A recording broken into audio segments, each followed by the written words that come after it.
না, আমরা এসে পৌঁছে গেছি, অনেক কষ্ট করে এসে পৌঁছে গেছি। বসো বসো বাবা হনুমান, বসো জম্ভুবান। এই তো রত্ন সিংহাসন, এই রত্ন সিংহাসন আমি বিরাজ করি। তাই প্রভু শ্রী রামচন্দ্র রত্ন সিংহাসন বিরাজ করছেন। এমন সময় মা জানকী অট্ট হাসি এসে উঠলেন।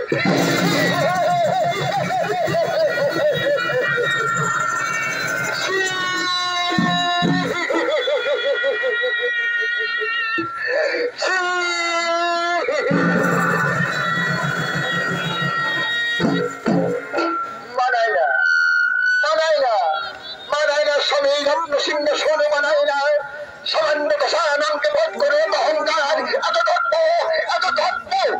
এখনো যাবে স্বামী,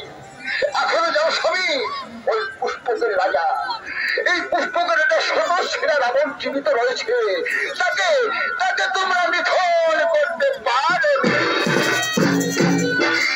বললে সেটা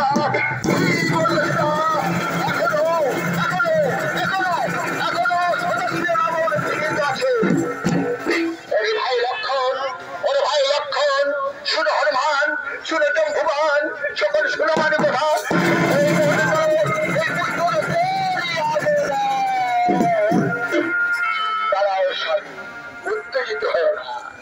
উত্তেজিত হয় না, যদি তাকে বধ করতে হয়, তাকে নিধন করতে যদি হয়, তবে সে সামান্য রাক্ষস নয়।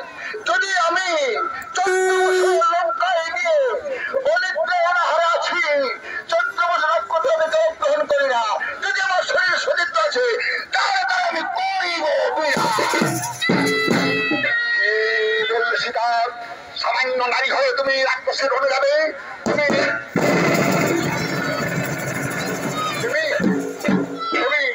পারবে না সীতা? না স্বামী, না, এই রূপে নয়। দেখো স্বামী, এই রূপ কাজ করে আমি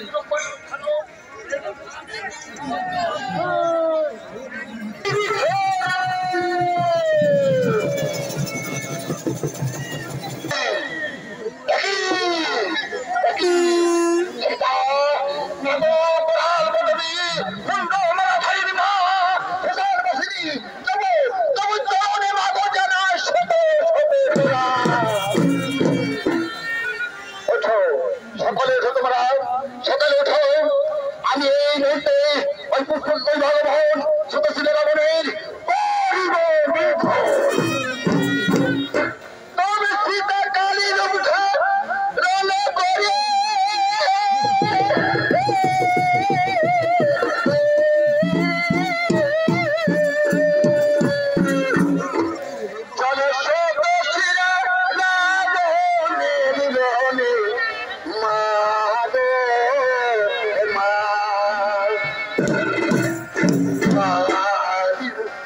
জীবন দিবে রাক্ষস